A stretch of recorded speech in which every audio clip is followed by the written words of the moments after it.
ఓం సాయిరామ్. సమర్థ సద్గురు శ్రీ సాయినాథ్ మహారాజ్కి జై.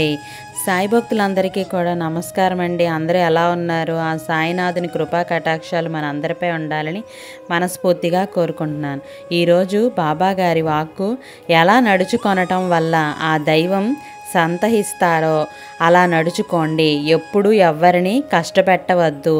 సాయి భక్తులకు శ్రీ సాయినాథుడే దైవం, సాధన, అలాగే మార్గం, గమ్యం. ఇవన్నీ కూడా బాబా గారు మనకి ప్రతినిత్యము చెప్తూ ఉంటారు. ఓం సాయిరామ్ అని ప్రతి ఒక్కరూ కామెంట్ చేయండి. ఇంకా ఎవరైనా సబ్స్క్రైబ్ చేయనట్లయితే వెంటనే సబ్స్క్రైబ్ చేసి పక్కనే ఉన్న బెల్ ఐకాన్ని క్లిక్ చేయండి. ఈరోజు బాబా భక్తుడైనటువంటి బాబూరావు ఔరంగాబాద్కర్ తన జీవితంలో జరిగిన ఒక లీల గురించి అయితే విందాం రండి. షిరిడి యాత్రలోని ప్రత్యేకత ఏమిటంటే, ఎవరైనా బాబా అనుమతి లేకుండా తమ ఇంటికి తిరుగు ప్రయాణమైనా లేదా బాబా అనుమతి ఇచ్చిన తర్వాత కూడా షిరిడీలో ఉన్నా తమకు తామే అనుకోని కష్టాలను ఆహ్వానించుకోవడమే. మరొక వైపు బాబా సలహాలను అనుసరించి వారు చెప్పిన సమయానికి బయలుదేరిన సందర్భాలలో, అంటే ఉదాహరణకి రైలు వేళ మించిపోతున్నప్పటికీ బాబా చెప్పినట్లు భోజనం చేశాకే బయలుదేరడం, అలాగే భక్తులు ఆలస్యమైనట్లు కనిపించినప్పటికీ బాబా అనుగ్రహంతో పరిస్థితులు అనుకూలంగా మారి భక్తులకు ప్రమాదాలు తప్పిపోవటం, వేళ కాని వేళలో రైలు అందుకొని సౌకర్యవంతమైన ప్రయాణాన్ని సాగించటం జరిగేది. ఇటువంటి అనేక లీలలు శ్రీ సాయి సచ్చరిత్రలో ఇవ్వబడ్డాయి. అటువంటి వాటిలో బాబా అనుమతి లేకుండా తన ఇంటికి తిరుగు ప్రయాణమైన ఒక భక్తుని అనుభవం. బాబా సశరీరుగా ఉండగా వారిని దర్శించిన భాగ్యవంతుడే ఈ బాబూరావు. ఒకసారి అతను షిరిడీ వెళ్ళి బాబాను దర్శించుకున్నాడు. తర్వాత ఇంటికి తిరిగి వెళ్ళడానికి బాబాను అనుమతి అడిగితే బాబా అనుమతించలేదు. అయితే అతను పదే పదే అనుమతినిమ్మని అడుగుతూ బాబాను విసిగించసాగాడు. చివరికి బాబా అతనితో, నీకు నచ్చినట్లే చేయి, జరిగే పరిణామాలకు నేను బాధ్యుడిని కాను అని అన్నారు. అతను బాబా మాటను సరిగా అర్థం చేసుకొని బాబా తన ప్రయాణానికి అనుమతించినట్లుగా భావించి ఆత్రంగా షిరిడి నుండి బయలుదేరాడు. 1 మైలు దూరం ప్రయాణించే వరకు వాతావరణం అంతా బాగానే ఉంది. ఆ పైన భీకరమైన తుఫాను ప్రారంభమైంది. దాంతో అతను నడి మధ్యలో చిక్కుకుపోయాడు. వర్షానికి తడిసిపోయి నిలువ నీడ లేక, తినడానికి తిండి లేక, చలికి వణుకుతూ ఒంటరిగా గడపవలసి వచ్చింది. మరుసటి రోజు మాత్రమే అతను అక్కడ నుండి ముందుకు సాగగలిగాడు.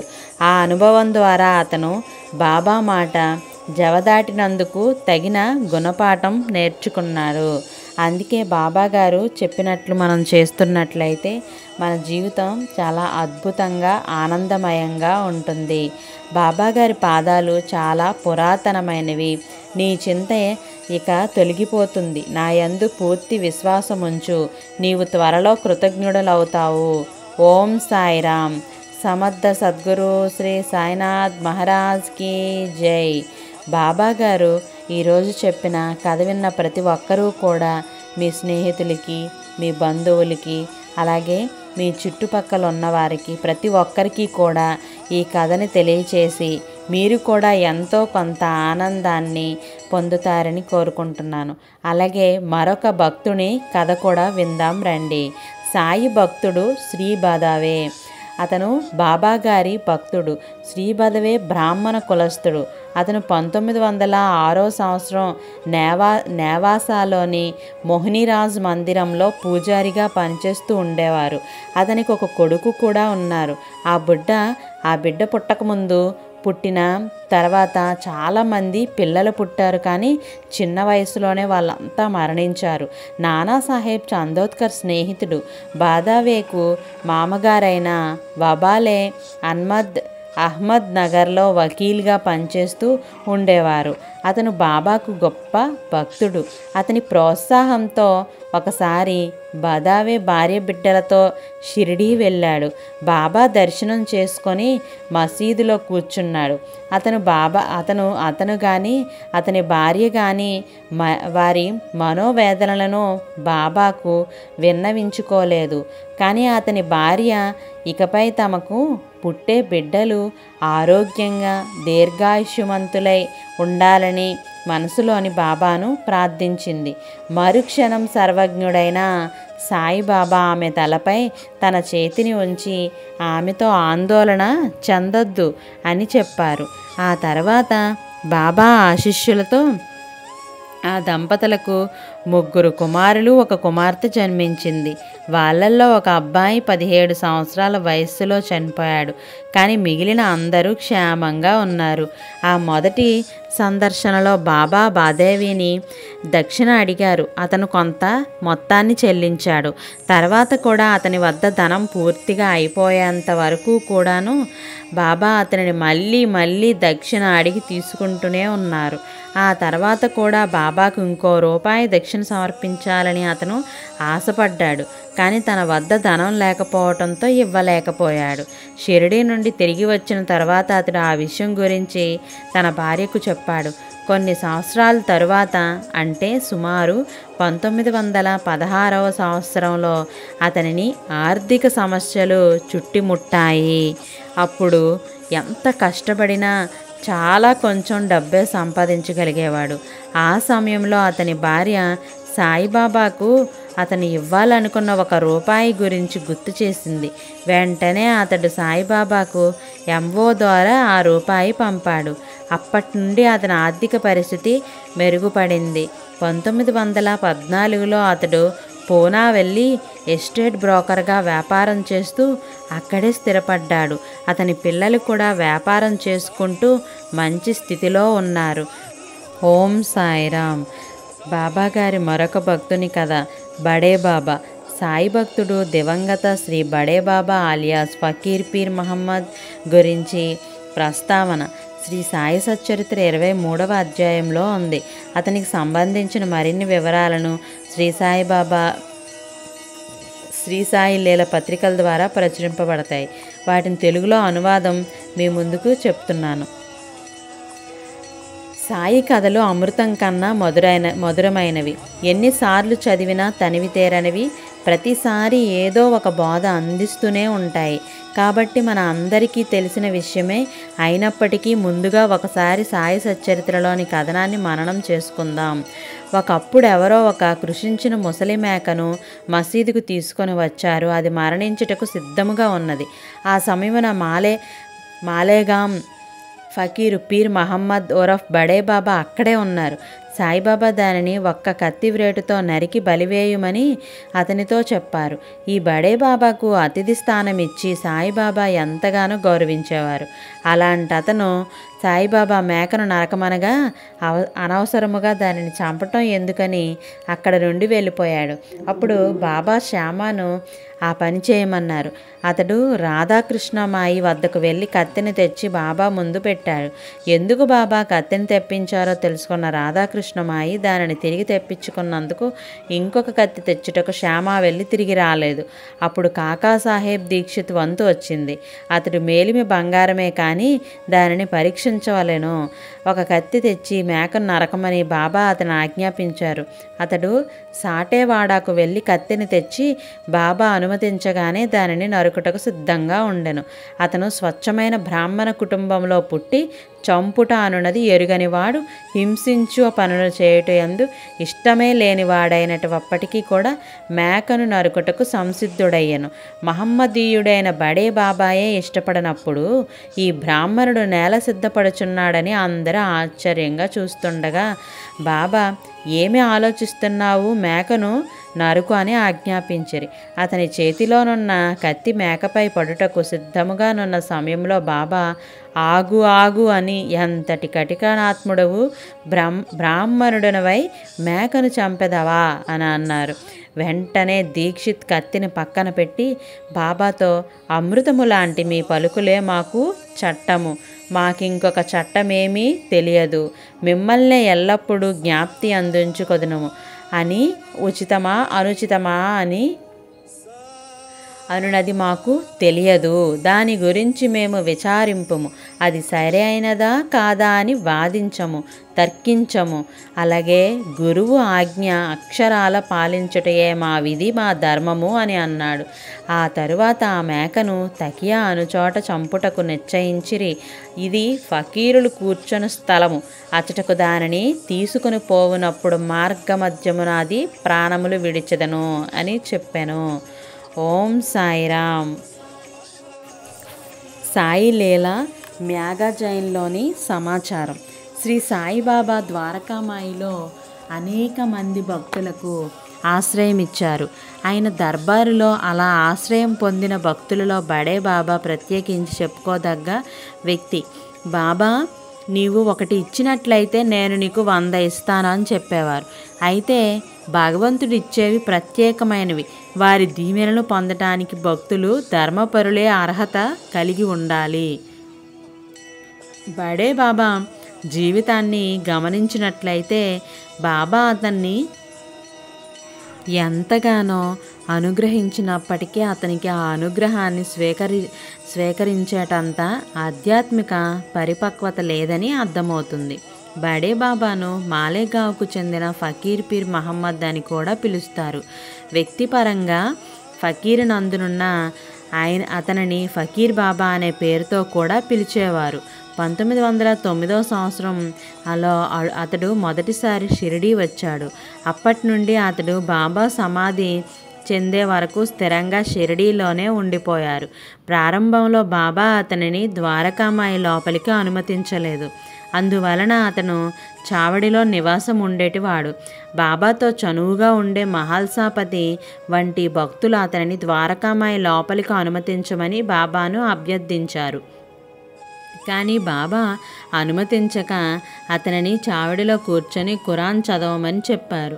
కొంతమంది భక్తుల ఆధ్యాత్మిక పురోగతి కోసం బాబా అలాంటి వింతైన మార్గాలను అవలంబించేవారు. అలా కొన్ని నెలలు గడిచిన తర్వాత ద్వారకామాయిలో ప్రవేశించడానికి అతనిని బాబా అనుమతించారు. అప్పటి నుండి అతను షిరిడీలో ప్రముఖ వ్యక్తి అయ్యారు. దీనికి కారణం కూడా ప్రత్యేకమైనది. అతిథి దేవో భవ. సాయిబాబా బడే బాబాను చాలా ప్రేమగా బడే మియా అని పిలుస్తూ అతి గారాబం చేస్తూ అతడిని అతిథిలా గౌరవించేవారు. అతిథి దేవో భవ అన్నట్లు అతనికి బాబా దర్బారులో అతిథిగా చాలా గౌరవం దక్కేది. అతడు ఉదయం అల్పాహార సమయం నుండి మధ్యాహ్నం భోజన వేళ వరకు కూడా మసీదులోని ఉండేవారు. కుడివైపున తమ ప్రక్కనే బాబా అతన్ని కూర్చోబెట్టుకుని తమ స్వహస్తాలతో ఆహారాన్ని వడ్డన చేసేవారు. అంతేకాదు ఇంకొంచెం తిను అంటూ అతన్ని ప్రేమగా బుజ్జగించేవారు. భక్తుల ఆహార పదార్థాలను తెచ్చి బాబాకు సమర్పించేవారు. బాబా వాటి నుండి కొంత భాగాన్ని తీసుకొని ముందుగా బడే బాబాకు ఇచ్చాకనే మిగిలిన భక్తులకు పంపిణీ చేసేవారు. అతడు ప్రతిరోజు భోజన సమయానికి కాస్త ముందుగా సభా మండపం దిగువ భాగంలో కూర్చునేవాడు. బడే మియా అన్న బాబా పిలుపు వినగానే అతడు మసీదు మెట్లెక్కి బాబాకు కుడివైపున తన కోసం ఉంచబడిన భోజన పళ్ళెం ముందు కూర్చునేవాడు. ముందుగా అతడు భుజించినదే బాబా తాము భోజనం చేయటం మొదలుపెట్టేవారు కాదు. అతడు చిలిం పీల్చిన తర్వాత సాయిబాబా పీల్చేవారు. ఆ తర్వాత ఇతరులకు ఇచ్చేవారు. అతిథిగా బాబా అతనికి ఇచ్చే ఈ ప్రాముఖ్యత కారణంగా దురదృష్టవశాత్తు అతనిలో అహం చోటు చేసుకుంది. అందువల్లే ఇతర భక్తులు అతని ప్రవర్తనను ఇష్టపడేవారు కాదు. ఒక దీపావళి పండుగ రోజు ఏవో కారణాల వల్ల బడే బాబా మానసిక స్థితి నిరాశకు గురైంది. అందువల్ల అతడు ఆ రోజు సభా మండపానికి రాలేదు. పండుగ రోజు కావటంతో చాలామంది భక్తులు రకరకాల స్వీట్లు, పలు రకాల పిండి వంటలు తీసుకొని వచ్చారు. వడ్డన పూర్తయిన తర్వాత బాబా బడే బాబాను పిలిచారు. కానీ అతను ఎక్కడా కనిపించలేదు.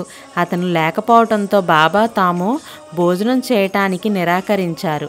ఆయన తినకపోవడంతో మిగిలిన భక్తులు కూడా భోజనం చేయకుండా వేచి చూడసాగారు. చివరికి ఒక భక్తుడు బడే బాబా ఎక్కడ ఉన్నాడో కనిపెట్టి అతన్ని మసీదుకి తీసుకుని వచ్చి బాబాకు కుడివైపున అతని స్థానంలో కూర్చుండబెట్టారు. అప్పుడు అందరూ భోజనాలు చేశారు. ఆహారాన్ని అవమానించిన వ్యక్తికి అంతటి ప్రాముఖ్యతనివ్వటం ఏమిటని అందరికీ విడ్డూరంగా అనిపించింది. కానీ బాబా తన భక్తులను ఆదరించే పద్ధతులు ప్రత్యేకమైనవి. తరువాతి కాలంలో షిరిడీ వచ్చే భక్తుల సంఖ్య గణనీయంగా పెరిగింది. ప్రతిరోజు 100 నుండి 125 రకాల వంటకాలు షిరిడీ ఇతర ప్రాంతాల నుండి భక్తులు కూడా తీసుకువచ్చేవారు. ఆ వంటకాలలో ఉన్న చపాతీలను బాకరీలను ముక్కలు చేసి వాటన్నింటినీ కలిపి కొన్నిసార్లు బడే బాబాను ఆదేశించేవారు. అలా కలిపిన దానిని ప్రసాదంగా బాబా భక్తులకు ఇచ్చేవారు. అది ఎంతో మధురంగా ఉండేది. భక్తులు ఎంతో ఇష్టంగా తినేవారు. అటువంటి కొన్ని సందర్భాల్లో బాబా భక్తులను తిట్టి బడే బాబా చేత ముట్టబడిన ఈ ఆహారాన్ని మీరు ఎలా తిన్నారు? అతడు ముస్లిం కదా అని అనేవారు. అప్పుడు భక్తులు, బాబా, ఈ స్థలం, ఈ ఆహారం సర్వశక్తివంతుడైన భగవంతునికి చెందినది అని అనేవారు. దానికి బదులుగా బాబా, అవును, ఈ స్థలం మాత్రమే కాదు, మొత్తం ప్రపంచమంతా అతనికి చెందినదే. అందువల్ల మీరెప్పుడూ మతాలు, కులాలు ప్రాతిపదికగా భేదభావం చూపకూడదు అని చెప్పేవారు. సృష్టి స్థితి లయకారకుడైన భగవంతుడొక్కడే సందర్భానుసారంగా వివిధ కాలాలలో వివిధ రూపాలను ధరించి తన అవతార కార్యం గావించాడు. అన్ని మతాలు ఆ భగవంతుని చేరటానికే సృష్టింపబడ్డాయి. ఓం సాయిరామ్. దేవుడు అంతటా కలడు. బాబా వంటి యోగుల దృష్టిలో ప్రపంచంలో దేని యందు భేదభావం ఉండదు. వారు అంతటిని ఒకటిగా చూస్తారు. వారి ప్రతిచర్య ఒక సందేశాన్ని ఇస్తుంది. మనం వాటిని అర్థం చేసుకొని అనుసరించాలి. ఒకసారి బాబా భోజనం చేస్తున్నారు. పక్కనే ఒక మట్టి కుండలో మజ్జిగ ఉంది. అకస్మాత్తుగా ఒక కుక్క మసీదులో ప్రవేశించి ఆ మజ్జిగ కుండలో నోరు పెట్టింది. సమీపంలో కూర్చొని ఉన్న బడే బాబా అది చూసి ఆ మజ్జిగను బయట పారవేయాలని ఒక పిల్లవాడితో చెప్పాడు. అప్పుడు బాబా ఏం జరిగింది అని ప్రశ్నించారు. బడే బాబా జరిగింది చెప్పగా, బాబా, ఆ మజ్జిగలో ఏ దోషమూ లేదు, అది మంచిదే, దానిని ఇంటికి తీసుకువెళ్ళు, దానితో మజ్జిగ పులుసు తయారు చేసి తీసుకొని రా, ఇద్దరం సేవిద్దాం అన్నారు. అతడు దాన్ని తీసుకొని వెళ్ళి మజ్జిగ పులుసు తయారు చేసి తీసుకొని వచ్చాడు. కానీ అతడు దానిని తాకనైనా తాకలేదు. బాబా మాత్రం హృదయపూర్వకంగా దానిని త్రాకారు. యోగులు, సాయిబాబా వంటి సద్గురువులు వారి భక్తుల మనస్సులలో ఉండే సంకల్ప వికల్పాలను, అంటే ఆలోచనలను నిర్మూలిస్తారు. పై సంఘటన అటువంటిదే. ఆయన అతడి మనస్సునందున్న అటువంటి ఆలోచనను అరికట్టే ప్రయత్నం చేశారు. కానీ అతడు ఎంతో కాలంగా బాబాతో ఉంటూ కూడా ఆయన సందేశాన్ని గ్రహించలేకపోయారు. బాబా తమ కోసం భక్తులు తీసుకొచ్చే నైవేద్యాల నుండి ప్రేమతో కొద్ది భాగమైన తీసుకునేవారు. వాటిలో మాంసాహార వంటకాలు ఉన్నా కూడా ఆయన తినేవారు. ఆయన దృష్టిలో అంతా పరబ్రహ్మ స్వరూపమే. ఆయన కులమత భేదభావం చూపేవారు కాదు. ఇతరులను తాకటం ద్వారా అపవిత్రమైపోతాము వంటి వాటికి అస్సలు విలువ ఇచ్చేవారు కాదు. అదే సమయంలో భక్తులు తమ మతాలకు కట్టుబడి ఉండాలని చెప్పేవారు. సర్వమానవ సమానత్వాన్ని ఉద్బోధించే శ్రీసాయి తన భక్తులకు మతం మార్చుకోవటం అనవసరం అని చెప్పి మత మార్పిడిని తీవ్రంగా నిరసించారు. ఓం సాయిరామ్. ఒకసారి బడే బాబా ఒక హిందూ యువకుడిని ముస్లింగా మార్చి శ్రీ సాయి వద్దకు తీసుకువచ్చి తాను చేసిన ఘనకార్యాన్ని గురించి వివరించాడు. అప్పుడు శ్రీ సాయి ఉగ్రులై ఆ యువకుని చంప పగిలేలా కొట్టి, నీ తండ్రి కొన్నావంట్రా అని కేకలేశారు. మతాన్ని మార్చుకోవటం తండ్రిని మార్చుకున్నంత పాపమని బాబా అభిప్రాయం. బాబా ఇస్లాంలోని కొన్ని తీవ్రమైన ఆచారాలను సమర్థించేవారు కూడా కాదు, వాటిని అనుసరించేందుకు ఒప్పుకునేవారు కాదు. ఉదాహరణకు, ఒకసారి ఆయన ఆచారాల పట్ల కఠినంగా ఉండే ముస్లిం భక్తులను షిరిడీ పొలిమేరలు దాటి వెళ్ళి ఖుత్బా ప్రార్థనలు చేయమని చెప్పారు. కానీ వాటిలో తాము స్వయంగా పాల్గొనలేదు. ఇంకో సందర్భంలో మసీదులో నమాజ్ చేయడానికి అనుమతించారు, కానీ తాము పాల్గొనలేదు. ఈ వీడియోని ప్రతి ఒక్కరూ కూడా చూడండి. మీకు ఇంత టైం చూడలేమో అనుకుంటే ఫాస్ట్ ఫార్వర్డ్లో అయినా పెట్టైనా ఈ వీడియో ప్రతి ఒక్కరూ వినండి. మీ మనసు చాలా సంతోషంగా బాబా గారి గురించి మరికొన్ని వాక్యాలను మరికొన్ని కథలను తెలుసుకున్నామన్న సంతోషం మనలో ఉంటుంది. రేపటి వీడియోలో మళ్ళీ కలుద్దాం. సర్వే జన సుఖినో భవంతు. Thank you for watching.